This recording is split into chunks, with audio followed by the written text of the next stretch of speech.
Manger des glucides, ça fait grossir. Si tu veux maigrir, arrête de manger des pâtes et contente-toi de légumes et de protéines. Vous l'avez souvent entendu celle-là, hein? Eh bien, c'est faux. Saviez-vous que les pâtes peuvent même vous aider à perdre du poids? Je vais vous expliquer comment. Vous êtes prêts? Alors c'est parti!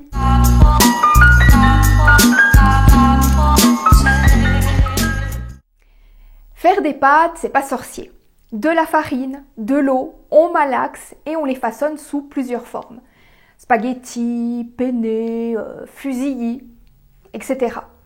Les pâtes sont des sucres lents, c'est-à-dire que leur temps de digestion, et donc le temps qu'il faudra pour que le glucose qu'elles contiennent soit mis à disposition de vos cellules pour fabriquer de l'énergie, est plus long que si l'on mange un aliment contenant du sucre rapide, comme par exemple les fruits.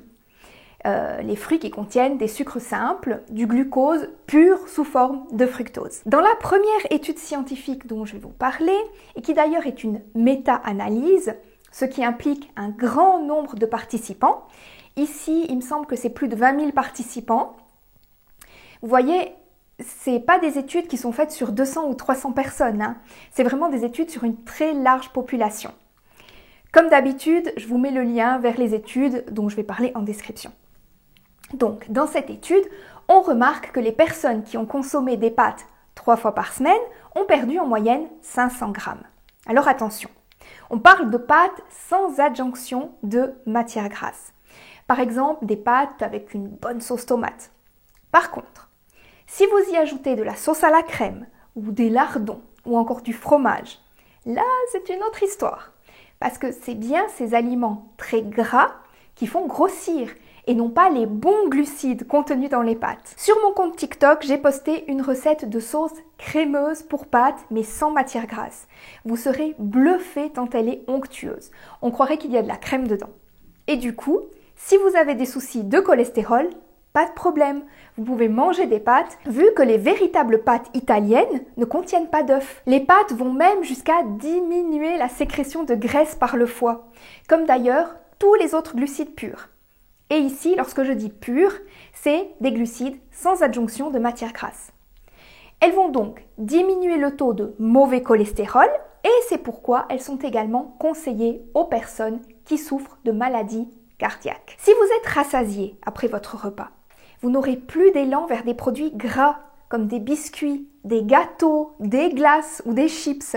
Et si vous avez peur pour l'équilibre alimentaire, rassurez-vous, il y a beaucoup de protéines dans les pâtes.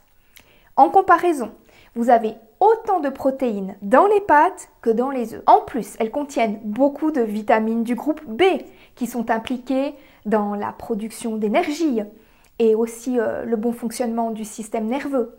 On y trouve aussi de précieux minéraux comme le magnésium et le phosphore. Je suis certaine que maintenant, vous êtes en train de faire un lien, non? Glucides pour l'énergie, protéines, magnésium, voilà pourquoi les pâtes sont le plat favori des sportifs. Surtout, n'ayez plus peur des glucides, des féculents propres, pauvres en gras. Saviez-vous que nos aïeux consommaient presque 1 kg de pain par jour? Le pain, c'est aussi basiquement de la farine et de l'eau, comme les pâtes. Et il n'y avait pas d'obésité à l'époque. Actuellement, on fait attention à ne pas trop consommer de pain, de pâtes, de riz, de pommes de terre, parce que ça fait soi-disant grossir, parce qu'on nous fait peur avec le sucre.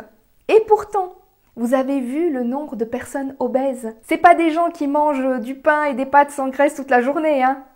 L'obésité est en constante augmentation. Les personnes qui font des régimes pauvres en glucides reprennent tout le poids qu'elles ont perdu directement après la fin du régime. Et c'est ainsi qu'elles enchaînent les régimes, année après année, jusqu'à dégrader complètement leur métabolisme, jusqu'à l'effet yo-yo tant redouté. Il est temps de changer ce paradigme, vous pensez pas? On me demande souvent s'il faut manger les glucides plutôt le matin, le midi ou le soir, car ils ont entendu parler de chrononutrition. Un dérivé un peu scabreux de la chronobiologie. Mais franchement, dès que j'entends parler de ces méthodes compliquées, genre il ne faut pas manger ceci le matin, plutôt le midi ou le soir, et le soir surtout pas manger ça, etc. Excusez-moi, mais moi ça me fait fuir. Comme je le dis toujours, La nutrition ne doit pas être quelque chose de compliqué. Vous pensez que dans la nature, les animaux se posent ce genre de questions? Alors, quand faut-il manger vos glucides? Eh bien moi je vous dis, à tous les repas.